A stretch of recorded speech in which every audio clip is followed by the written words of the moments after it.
Grecia vive horas trascendentes. El Parlamento griego continúa debatiendo. Una sesión que ya se pueden imaginar está calificada por la tensión, por la intensidad, con Alexis Tsipras tratando de convencer fundamentalmente, paradojas de la vida, a sus compañeros de Syriza, que consideran que lo que ha sucedido en relación con la Unión Europea es una auténtica rendición. Pendiente de la última hora está, como siempre, Usía Rodríguez. Adelante, Usía. Pues Fernanda, ya han pasado de las 12 de la noche en Grecia, así que teóricamente se ha terminado el primer plazo del ultimátum dado por Europa. Aún así, el Parlamento heleno todavía no ha votado a estas horas ese primer paquete de ajustes y reformas que exigen los acreedores para comenzar a negociar el tercer rescate. Las cosas no están fáciles. El debate intenso sigue y Tsipras ya ha advertido: si su grupo no lo apoya, no podrá continuar como primer ministro. La tensión se ha marcado todo el día dentro de ese Parlamento griego y se sigue mascando. Se notaba, por ejemplo, en el nerviosismo de Tsakalotos, el ministro de Finanzas encargado de defender el acuerdo. Ya ha dicho que apoyarlo fue la decisión más difícil de su vida. Hoy lo que se debate es ese primer paquete que incluye, entre otras cosas, la subida del IVA y la reforma del sistema de pensiones. Tsipras tiene el apoyo de los tres grandes partidos de la oposición: los conservadores de Nueva Democracia, los socialistas del PASOK y del centrista Topotami. El problema está en casa. Decenas de sus diputados podrían votar en contra. La barrera estaría en los 40 diputados. La aprobación se haría igual, pero el gobierno se tambalearía ahora sí de verdad. Sin duda, el no más simbólico podría ser el del propio Varoufakis. Είμαστε εδώ για έναν απλό λόγο. Γιατί οι διαπραγματεύσεις απέτυχαν. Και οι τιμένοι αποδέχθηκαν δεσμεύσεις που δεν είχαν δικαίωμα να αποδεχθούν. Αυτά ήταν τα λόγια του John Maynard Keynes για τη συνθήκη των Βερσαλιών. Αυτό που έχουμε μπροστά μας είναι μια νέα συνθήκη των Βερσαλιών. La crisis política a la que se enfrenta Tsipras es más que evidente. Hoy mismo, más de la mitad de los miembros del Comité Central de Syriza, 107 de un total de 201, pedían a su gobierno un cambio de postura. Califican el acuerdo de un golpe de Estado de Bruselas. Al mismo tiempo, la viceministra de Finanzas presentaba su dimisión y la presidenta del Parlamento, uno de los pesos pesados del partido, pedía el voto por el no al chantaje. Tsipras les asegura que había agotado todas sus posibilidades en la negociación. Asumo plenamente mi responsabilidad por los errores, por las omisiones y también la responsabilidad de firmar un acuerdo en el que no creo. Y mientras dentro del Parlamento griego se debate ese acuerdo con los acreedores de Grecia, fuera en la Plaza Sintagma se producían escenas que recordaban a los peores momentos de la crisis griega. Miles de personas se manifestaban en contra del ultimátum cuando un grupo de antisistemas comenzó a lanzar cócteles Molotov contra la policía. Los antidisturbios respondieron con gases lacrimógenos y bombas aturdidoras, uno de los peores altercados en más de 2 años. La cosa se ha calmado en la Plaza Sintagma, pero no dentro del Parlamento heleno. Bueno, enseguida, Usía, nos vas a contar cómo se ha trasladado la crisis griega a España. Hoy ha habido sesión de control en el Congreso. Mariano Rajoy respondía de lo que sucedía esta semana en el Eurogrupo, los contenidos y los detalles de ese tercer rescate a Grecia. Mucha intensidad, palabras gruesas también las que se escucharon en el Parlamento español. Pero os pido una primera valoración de en qué situación nos encontramos en relación con Grecia y si tenéis la sensación de que esto no ha hecho más que empezar, Miguel. Cierta sensación de ese tipo sí que existe. Yo creo que están ahora mismo debatiéndose entre entrar en la senda durísima del tercer rescate y de las condiciones que implica el tercer rescate, que son condiciones duras y que implican cambios que se deberían haber hecho y no se han hecho y que hay que hacer, por lo menos gran parte de ellos, o salirse de la Europa del euro, con lo cual entran en un abismo inédito y de consecuencias muy difíciles de predecir. Eso por lo que compete a Grecia, por lo que compete a Europa. Y todo esto aderezado con una previsible crisis política, a partir de que ahora mismo en unos minutos se vote, de la que no sabemos tampoco qué va a ocurrir y si va a terminar en un proceso electoral o no, una dimisión, con unas consecuencias tal sobre Europa. Europa está ante una prueba de fuego, porque es la primera vez en la que hay un jaque o un órdago a la grande, ¿no?, que se diría en el MUS, de un país, pero que no va a ser el último, seguramente, que llegue a esa situación. Claro, por lo no tanto, olvidemos que hay convocado o preconvocado un referéndum en Gran Bretaña. Lo que pase con Grecia va a sentar jurisprudencia, claro, ¿no?, que se diría en términos jurídicos. Claro. Gonzalo, ¿cómo lo ves tú? Os pido brevedad en esta primera intervención para después ir al No, yo creo que la situación de Grecia ahora mismo es una situación tremendamente difícil. El desprestigio de la clase política allí es especialmente grande y la situación en la que ha llevado la extrema izquierda al país, pues es una situación realmente... Lleva 6 meses. No, los otros partidos que gobernaron antes también llevaron al país a una situación muy difícil, tanto Nueva Democracia como el PASOK, pero no hay que olvidar que hace 6 meses Syriza llega al gobierno y en vez de arreglar la situación parece que la complica muchísimo más y parece que las posibilidades o las alternativas que podía tener Grecia hace 6 meses parece que se le están acabando todas y solo tiene una posibilidad. Hay que recordar que convocó un referéndum que le hizo un daño tremendo para la credibilidad de Grecia en el resto de Europa. Consecuencia de ese referéndum que ganó Syriza fue inmediatamente la dimisión de Varoufakis, mantener el corralito y aceptar un rescate muchísimo más duro de que se estaba planteando en las negociaciones previas a la elección. ¿Rescate por qué crees tú que es más duro? Es más duro porque la situación... ¿Por venganza, digamos? No, para nada. Plantear eso es intentar hacer adanismo de la política o intentar, no sé, simplificarlo mucho y llevarlo pues a las bajas. El problema de Grecia es que hace 6 meses tenía unas expectativas de crecimiento del 3% y ahora está en recesión. Ese es el gran problema de Grecia. El gran problema de Grecia es que hubo una fuga de capitales precisamente por la desconfianza. El problema de Grecia es que hay un corralito, que la gente no puede sacar el dinero de eso. Ese es el gran problema que tiene Grecia. Y el gran problema de Grecia es que nadie quiere prestarle dinero. Nadie quiere prestarle dinero. Por eso se hace mecanismos de garantía en ese rescate, en ese tercer rescate que se está pactando. Pero todo esto tiene una consecuencia tremenda. Y la realidad es que la culpa no es ni de Merkel ni de otros países europeos. La realidad es que tiene un problema interno en su propio partido tremendo. 107 de 201 le acaban de dar la espalda. Dimite su ministro, su viceministra. Bueno, vamos a seguir avanzando. Os voy a escuchar enseguida. Uxía sigue pendiente para contarnos lo que hoy ha pasado en el Congreso de los Diputados, pero dejadme que nos detengamos unos minutos nada más en una comparación que se está estableciendo en estas horas. Escuchábamos al propio Yanis Varoufakis recurrir a esa comparación. Hay quien considera que lo que se ha hecho con Grecia es parecido a lo que después de la Primera Guerra Mundial se hizo con Alemania en el famoso Tratado de Versalles. Estos días, en estas horas, como decía, está muy presente. Hace unos días fue de los primeros que estableció esa comparación. Se refería a estas similitudes Fernando Salgado en las páginas de La Voz.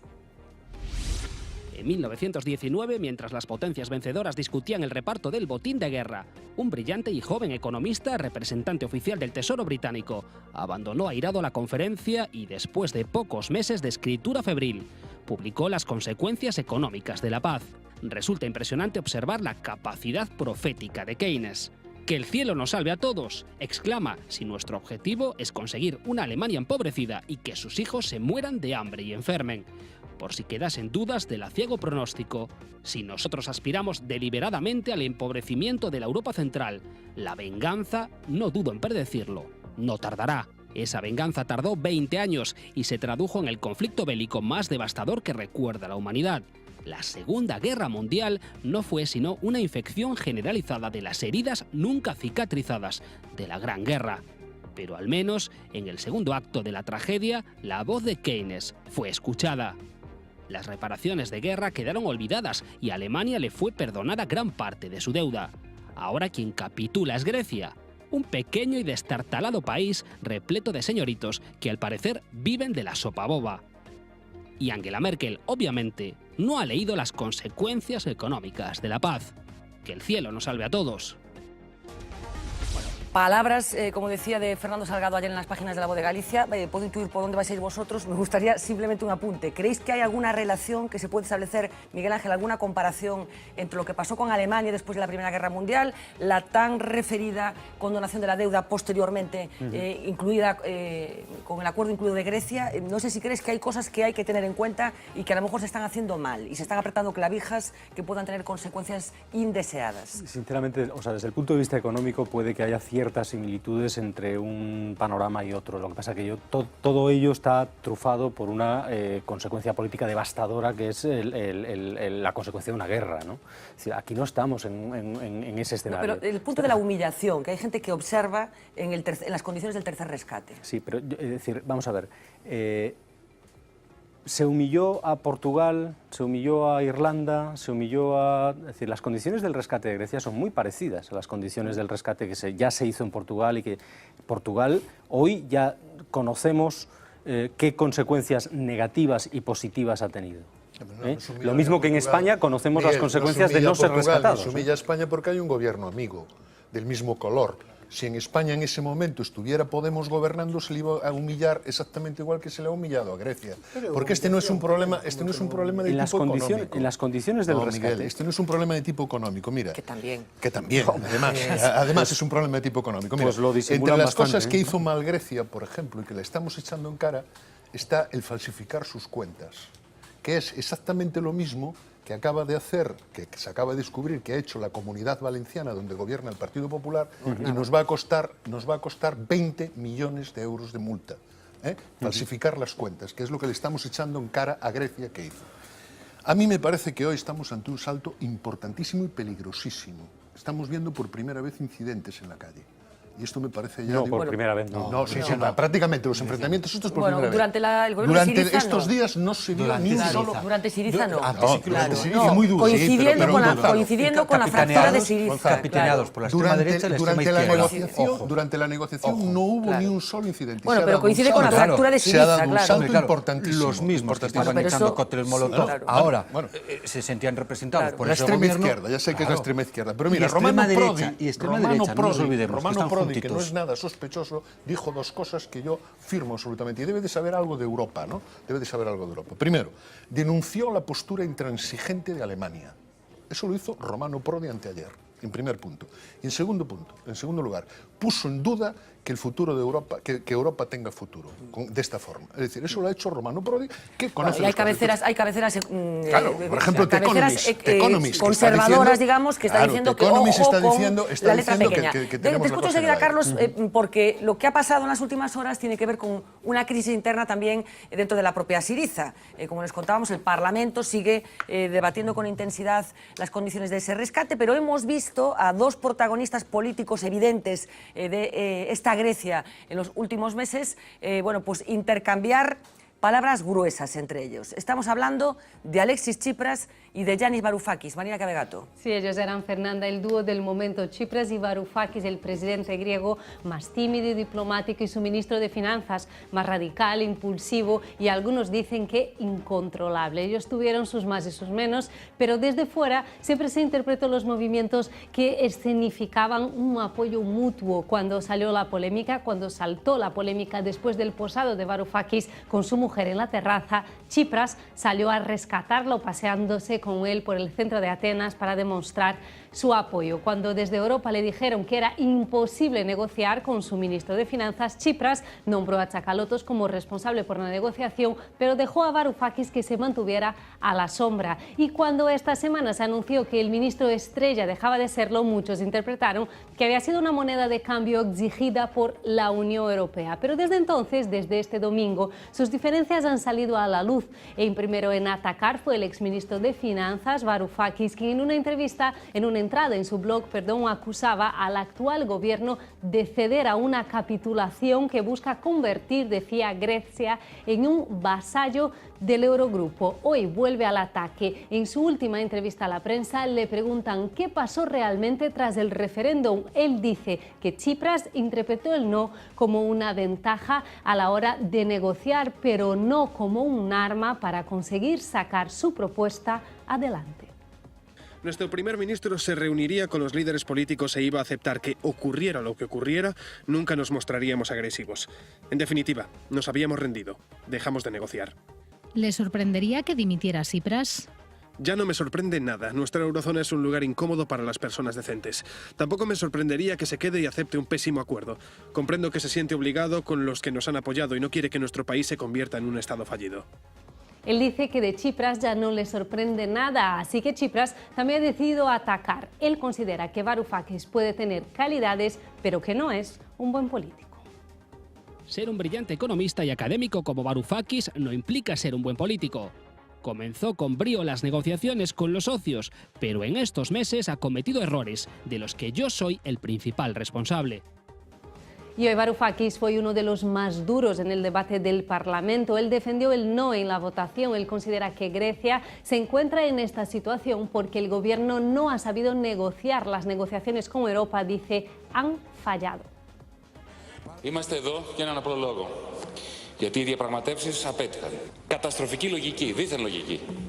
Το ότι η αναδιάρθρωση του χρέους θα έρθει μετά την αποτυχία του προγράμματος, αυτό που συνέβη μετά το 10, επιβλήθηκε άλλη μια φορά.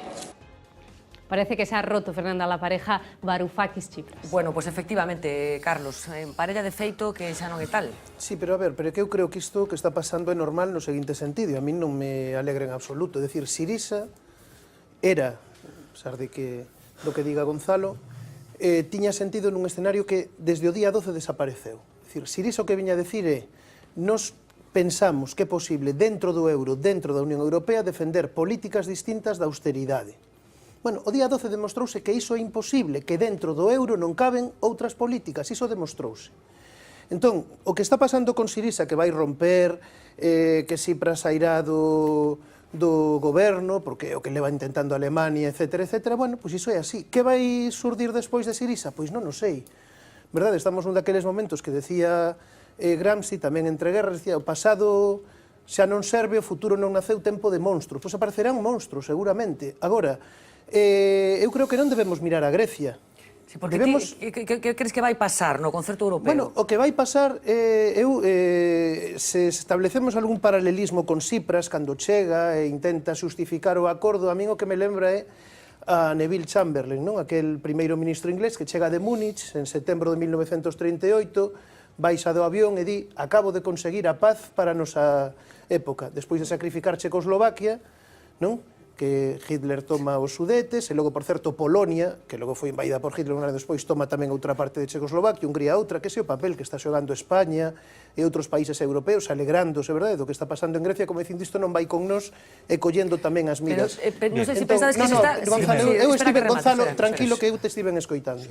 Entón, dito iso, o que está pasando é, pois, dentro dun ano, a invasión de Polonia.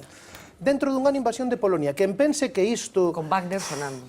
Pois sí, efectivamente, o que decía Woody Allen, non? Que sempre que escoito a Wagner entrame ganas de invadir Polonia. Pero non é a verdade, sería cómico se non fose tráxico, non? É dicir, eu creo que o que pasa con Sirisa e con este goberno podémolo xa dar por... Bueno, Sirisa vai romper, porque xa digo, era para un escenario que xa desapareceu. Se a xente segue na Unión Europea, están volvendo nas últimas enquisas de opinión en todos os países, xa non é porque haxa ningunha ilusión por un proxecto europeo que xa non ilusiona a ninguén, senón por medo. E, ollo, nesa entrevista Varoufakis di unha cousa. Estaban empurrándonos para sair do euro. A decisión de Tsipras é moi complicada. E Varoufakis o recoñece na entrevista, di claro. A ver, Varoufakis entende que non pode un país sair do euro dun día para outro, porque, primeiro, nin teñen os dracmas impresos, iso, é dicir, claro, iso sería tocar o pito para que o día seguinte marchen todos os capitais e Grecia quede... Claro, pero que o que xa é realmente, bueno, o papel da socialdemocracia europea con Schulz, non? O presidente do Parlamento Europeo falando dun plan humanitario. Pero, oiga, que catástrofe natural... Lo mismo que está pidiendo Pedro Sánchez aquí. Pois, xa digo, a socialdemocracia europea, eses cos que vos pactades a reforma da Constitución española. Pois, que desastre natural houbo en Grecia? Que catástrofe natural houbo en Grecia? Hai unha catástrofe causada por políticas que se están demostrando fracasadas en Portugal, no Estado español, e en Grecia tamén, porque claro, acaba de decir o FMI, que di o FMI? Ou hai unha reestructuración da débeda ou non se paga. Me encanta un nacionalista gallego hablando del FMI como si fuese el gran referente ideológico y los gurús económicos del mundo. O sea, los sicarios de Estados Unidos, los que eran los sicarios de Estados Unidos, ahora viene aquí el nacionalismo a defenderlo como los grandes referentes. Gonzalo, pero aparte do chascarrillo, sabes que pasa co FMI? Un momento, remata Carlos. Pero sabes que pasa co FMI? O FMI, eu non defendo o FMI, pero o que está pasando co FMI é que está dicindo que, cando a débeda non é sustentável, a débeda grega di, non conten conmigo para poñer un euro. Bueno, pero xa dixeron, xa dixo o FMI que, o sea, Europa que non vai facer caso do que está dicindo o FMI. Sí, pero iso sabes que supón, Fernanda. Iso supón, perdón, Gonzalo, que deixame falar, home, por favor, xa sei que a democracia non... A ver, Carlos, deixa falar a todo o mundo. Que problema tengo yo? Sí, home, sí. Pero mira, iso supón que os 16.000 millóns que contaban que puxera FMI, o FMI non nos vai poñer. E iso pode supor dúas cousas. Que os poñamos o que llevamos a impoñer, non, ou que llevan impoñer esas condicións draconianas coloniais a Grecia a cambio dun rescate que non vai chegar nin para pagar os vencementos da débeda, que é o que pode pasar, ou veremos de onde saen as cartas. A ver, brevemente, pero Gonzalo, claro, para ir ao Congreso, veña. Sí, nada, mira, aquí cogemos los referentes que nos apetece y cuando nos apetece, cambiamos de ellos cuando nos apetece, exactamente. El FMI está defendiendo una postura, la suya, muy legítima, muy lo que quiera, pero me hace mucha gracia y me sigue haciendo mucha gracia que aquellos que más disparasteis contra el Fondo Monetario Internacional sistemáticamente durante décadas, que ahora vengáis por un informe cogiéndolo como si fuese el gran eso, diciéndonos a Europa lo que tenemos que hacer. Segundo, cuando hablas de políticas de austeridad, refiérete a cualquier país, refiérete a Alemania, que tiene políticas de austeridad y que gracias a impulsarse el gasto público podría generar más crecimiento en el resto de Europa, podemos estar. Pero no hables de políticas de austeridad en Grecia.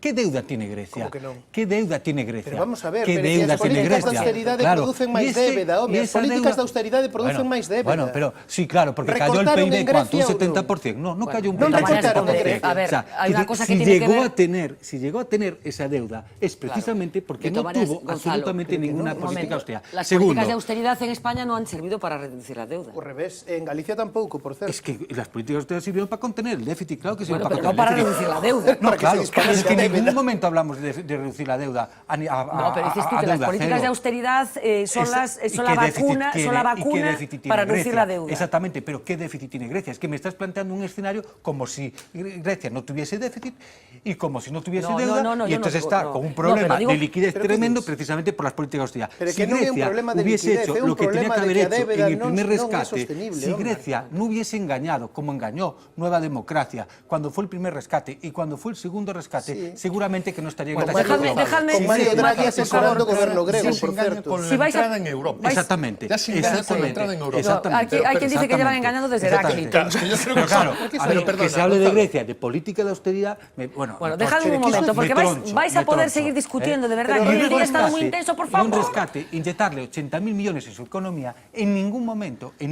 se puede decir que es una Gonzalo, política ¿para de dónde austeridad. fueron Vamos esos- a Es ir una al plato política de informativos, austeridad, por favor. que son Vais a 80.000 tener millones, muchos argumentos esta noche para francamente. discutir, de verdad, que está muy política la noche. Decía, Grecia y lo que se está viendo en Europa tiene tal intensidad que inevitablemente hoy en el Congreso de los Diputados también se vivió esa tensión. Mariano Rajoy tenía que someterse al escrutinio de la Cámara, presentó una novedad en el transcurso de esa sesión de control y es que el Parlamento español se va a pronunciar sobre el famoso rescate a Grecia, tercer rescate, ya saben. Claro, la oposición le afeó que cuando se trató de aprobar el rescate a la banca española, ahí estuvo menos diligente a la hora de convocar un pleno extraordinario en el Parlamento español. Uxía Rodríguez, cuéntanos. Pues efectivamente, como decías, el tercer rescate griego también llegó al Congreso español y es que el presidente del gobierno, como adelantábamos, sorprendía a propios y extraños, también a su propia bancada con ese anuncio. Señorías, les anuncio que aunque en nuestro país este trámite no es obligado, es mi intención traer al Parlamento para su debate y, en su caso, aprobación en esta Cámara, la posición española sobre el programa, porque son muchos los recursos que se reclama que garanticen los contribuyentes españoles.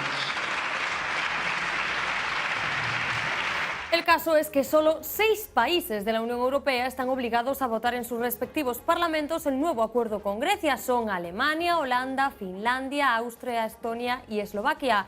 Ahora, el presidente español, como acabamos de escuchar, quiere que el Congreso también marque su posición al respecto, y es que de los alrededor de 86.000 millones, de hasta 86.000 millones de euros que puede llegar a necesitar Grecia, a España le tocará aportar unos 10.000, que se suman a los otros 26.000 millones que nuestro país ya ha puesto sobre la mesa para financiar al país heleno. Lo curioso llega ahora, porque Rajoy no tuvo la misma idea de pedir la opinión de la Cámara con el rescate a la banca española. Rescate que se votaron en los 6 países que acabamos de nombrar. No le vayáis cerrando el campo.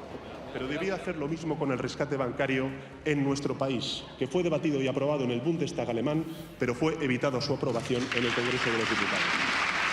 El señor Tsipras mintió a los griegos como usted, señor Rajoy, ha mentido a los españoles. Los españoles han sido testigos durante estas últimas semanas de la falta de escrúpulos de un presidente del Gobierno ante el sufrimiento griego. En su desesperación, el señor Rajoy creyó que el corralito griego le podría reportar votos. Tengo la certeza de que usted ha sido un convidado de piedra a una crisis en la que España se jugaba mucho. Un duro debate sobre la posición de España en las negociaciones con Grecia que encontró su punto álgido con otra intervención, la del líder de Izquierda Unida, Alberto Garzón. Lo único que han buscado ha sido la humillación y el castigo a un gobierno rebelde. Y en eso estamos de acuerdo con dirigentes europeos como Mélenchon o como Beiras, que hablan del nuevo imperio alemán. ¿Usted se cree que nosotros somos tontos? ¿Que son ustedes unos ladrones? El señor Draghi tiene la desvergüenza de actuar desde el Banco Central Europeo para provocar corralitos y para actuar, se lo voy a decir de una forma también muy clara, como un verdadero matón de colegio. Porque ¿qué necesidad había de humillar a Grecia?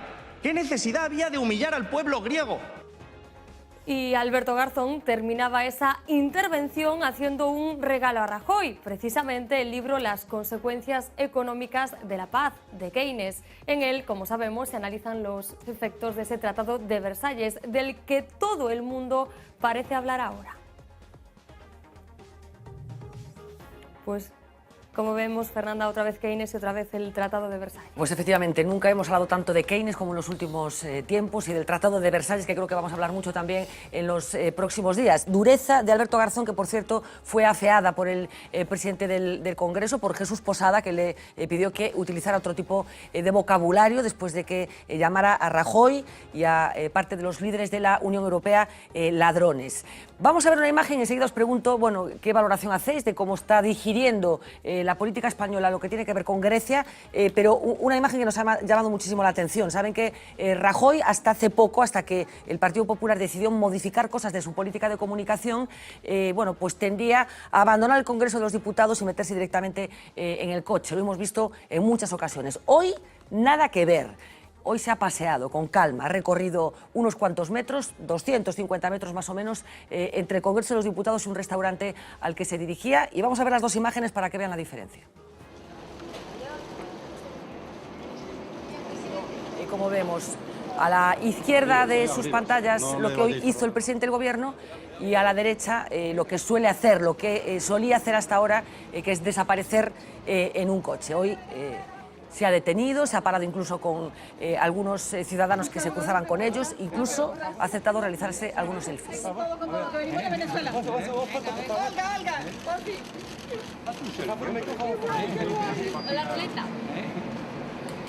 Bueno, imagen que hoy nos llamaba la atención y que forma parte de las anécdotas de la jornada. Miguel, ¿cómo ves tú lo que está sucediendo en la política española en relación con Grecia? Pedro Sánchez establecía algunas comparaciones que Rajoy creía que lo sucedido en Grecia le beneficiaba políticamente. Bueno, no son los únicos los que están hablando de las comparaciones, ¿no? El propio Alexis Tsipras, en esa entrevista que ayer concedía, hablaba de que está muy pendiente de lo que suceda en España en relación con Podemos y con todos estos movimientos políticos emergentes. Claro.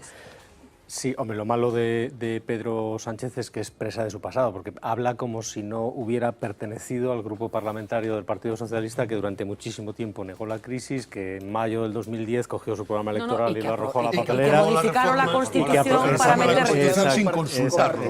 Exactamente. De todos modos, es decir, a mí me parece un ejercicio sanísimo el que esto pase por el Parlamento, se pueda debatir y se pueda votar, y es también un ejercicio en el que cada uno va a demostrar, levantando la mano o no levantándola, claro, exactamente lo que quiere hacer. Eso se supone que es la operación política, claro. Pero ¿entiendes que se le afea a Rajoy que no hubiera hecho eso cuando se trataba de algo muy trascendente para España, como era aprobar el rescate bancario, que no fue sometido al escrutinio del Parlamento? Sí, es decir, yo siempre soy partidario de que ese tipo de cosas pasen por el Parlamento, puedan ser sometidas a debate y puedan ser votadas. En aquella ocasión no se hizo, en esta ocasión se va a hacer. Yo creo que hay que felicitarnos porque en esta ocasión se haga. Bueno, pero hay una diferencia, que esto compete a Grecia, otra vez nos afectaba a nosotros, ¿no? Sí, es evidente. Y yo, insisto, soy partidario de tal. Ahora, respecto a la austeridad y el apretón de Grecia y tal, van 240.000 millones destinados a Grecia, se están debatiendo otros 86.000, casi 90.000 más. Y de ellos es cierto que solo un 11% lo recibió el gobierno para hacer con ellos la política social que tal, y el otro fue, pero es que es normal. Es decir, el gran problema de Grecia es, uno, el mal funcionamiento del país, y dos, la cantidad de dinero que ha recibido por cierto, ya no lo puede recibir porque ya no le presta a nadie. Es decir, ya no hay fondos de inversión, ya no hay banca privada que preste dinero a Grecia. Y ese es otro problema añadido para el país. Por lo tanto, es normal que si el dinero de un rescate llega, el mínimo porcentaje sea a disposición del gobierno y el máximo porcentaje sea para satisfacer intereses y para reducir esa deuda. Ernesto. Yo no sé si Rusia no estaría dispuesta a prestar algún dinero. Bueno. Es una opción que mejor que no se trate. Vamos a ver. Este es un Mariano, nos han cambiado el presidente de gobierno. Pasa las cosas se ha hecho demócrata. Rajoy se ha hecho de un demócrata últimamente. Pasa las cosas por el Parlamento, va por la calle, saluda. Es una cosa sorprendente, ¿no? Es cierto que el rescate de la banca que tanto nos afectaba no pasó por el Parlamento. Yo creo que debía de haber pasado. Lo que ocurre es que eso no se lo debía de reprochar Pedro Sánchez, porque tampoco... Te recuerdo que la decisión de desaparición de todo el sistema de cajas de ahorros tampoco fue sometida a votación. Hay muchas cosas, ni más ni menos. No, hay muchas cosas que tenían que haber pasado por el Parlamento, quizás más importantes que esto. Lo digo por repartir las bofetadas. Lo que pasa es que no creo que sea Pedro Sánchez precisamente la persona más autorizada para echárselo en la cara. Se lo reproches a Miguel. No, está hablando con Miguel. Pero hay confianza. No, claro, porque, por una cuestión fundamental, porque la reforma de la Constitución, que sí parece que debería de haber pasado por el Parlamento, pues se la cocinaron el señor Zapatero y el señor Rajoy en teléfono. Pero una cosa, es que ¿sabes qué ocurre? Es que yo creo que Mariano Rajoy sabe perfectamente y Pedro Sánchez saben perfectamente que es que esto es el principio. Es decir, aquí lo que se ha hecho, y estoy de acuerdo con Carlos en que las políticas de austeridad no están dando ningún beneficio, aquí lo que se ha hecho ha sido retrasar 2 años el nuevo rescate de Grecia. Grecia es incapaz de salir de esta situación. Y estamos cerrando todos los ojos, entre ellos quienes están utilizando a Grecia, los unos y los otros, es decir, Rajoy y Sánchez, para dejadme que simplemente introduzcamos un apunte último que tiene que ver con lo que está sucediendo en Europa en estos días, para muchos trascendentales. Se considera que se está escribiendo qué va a pasar en el futuro, en este continente en el que vivimos. La negociación que condujo a la firma de este tercer rescate, de las condiciones de este tercer rescate. Una negociación que ya forma parte de los anales de la historia de la Unión Europea por haber sido una de las más largas y de las más farragosas. Vamos a trascender un poco el momento Grecia y vamos a detenernos en la negociación. ¿Cómo se producen estas conversaciones a tan alto nivel cuando hay países en juego que quieren resolver situaciones tan peliagudas como la que está viviendo Grecia? Así que Marina se ha metido en esas mesas, en la mesa del Eurogrupo, para saber exactamente qué pasó en esas horas en las que Tsipras trataba de pedir que Europa fuera clemente con Grecia. Cuéntanos, Marina. La de este fin de semana, Fernanda, fue una de las negociaciones de estas que quedarán para la historia. Fueron 17 horas de muchos tiras y aflojas y mucho por donde analizar. Es como una clase de cómo funcionan las negociaciones a tan alto nivel. En este caso todo empezó a las 4 de la tarde, pero al entrar los papeles ya quedaban claros quiénes eran los que jugaban a la conciliación, a buscar a un acuerdo, y los que, por ejemplo, en este caso como Angela Merkel o el líder de Finlandia, representaban la cara más dura de Europa. El primer paso fue establecer las posiciones. Empezaba la reunión y durante 2 horas lo que hicieron fue analizar las propuestas que vienen en este caso del Eurogrupo. Se ponían sobre la mesa todos los puntos de vista y todos los escenarios, desde los radicales a los menos en este punto cuando se hace el primer receso. Solo habían pasado 2 horas y lo que iba a ser solo una pausa para el café acabó transformándose en una celebración de una reunión bilateral. En una sala aparte se reúnen el poli bueno, en este caso Hollande, y el poli malo, en este caso Merkel, con Tsipras y Tsakalotos. Fue ahí durante 2 horas y a puerta cerrada cuando se establecieron las verdaderas líneas rojas y cuando se trazó un plan. La reunión ya había empezado hace casi 5 horas, pero todavía quedaban muchísimos flecos por cerrar. La siguiente cita también estaba planificada, en este caso era la cena. Vean cómo están distribuidos los líderes europeos en la mesa. La presiden Lagarde, Juncker y Draghi, la troika, toda una declaración de intenciones. Pero hay más simbolismos porque a la derecha de la troika tenemos al poli malo, Angela Merkel, y a la izquierda a Hollande, el poli bueno. Y del lado de los buenos vemos a Rajoy y a Renzi arropando a Tsipras, que es el centro de las atenciones. Después de la cena toca volver a la reunión, sigue el debate hasta que a las 2 de la mañana hay un nuevo receso, ahora sí, para redactar el primer borrador de la propuesta. Durante esas 17 horas, las redes sociales, como en muchas de estas negociaciones, funcionan como medios de información, por un lado, pero también de presión. Los líderes europeos van publicando fotografías y también filtraciones de lo que está pasando dentro. Una vez se acerca el acuerdo, empieza la lucha 2.0. En este caso, la pregunta era, ¿quién será el primero en anunciar el acuerdo en Twitter? El que ganó fue el ministro belga. Un tuit con solo una palabra, acuerdo, porque aquí lo que importaba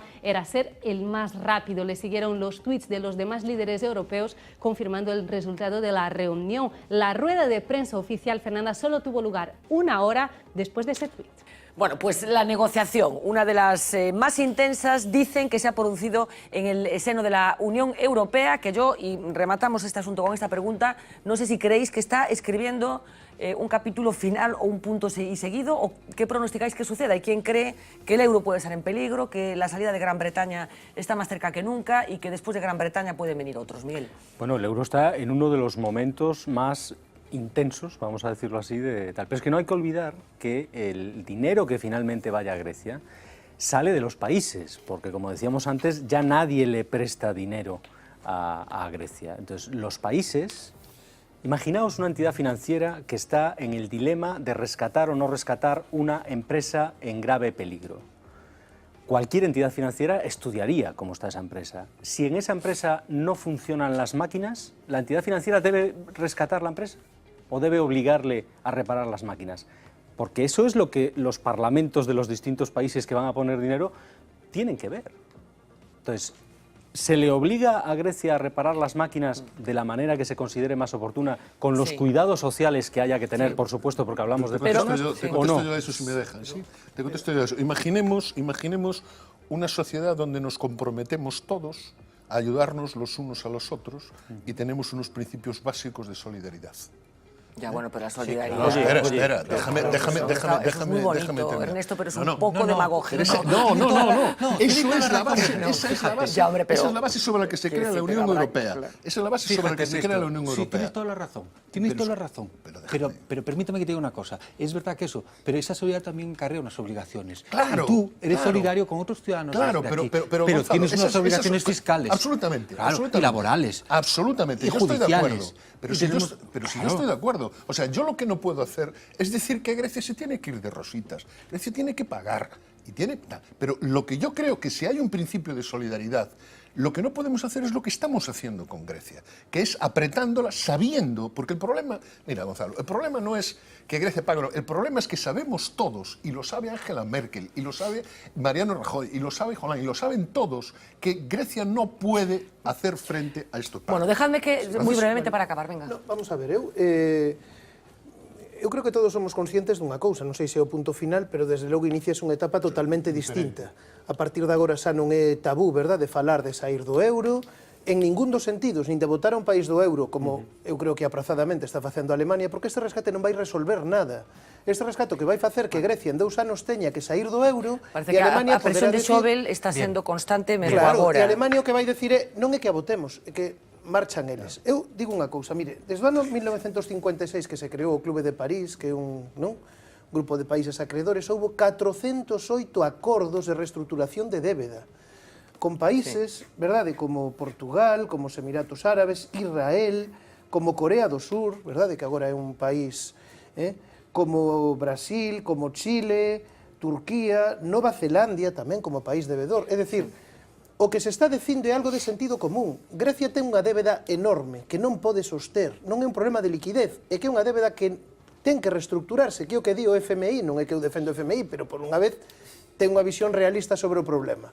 Entón, ou se reestructura esa débeda, ou é como se a unha persoa lle están transfundindo sangue e ten un corte por aquí. É dicir, podes transfundirlle o sangue que queiras, que non o vas curar. Vamos a seguir hablando de Grecia. Grecia fixo reformas, todas, porque se recortaron pensións, salarios, todas.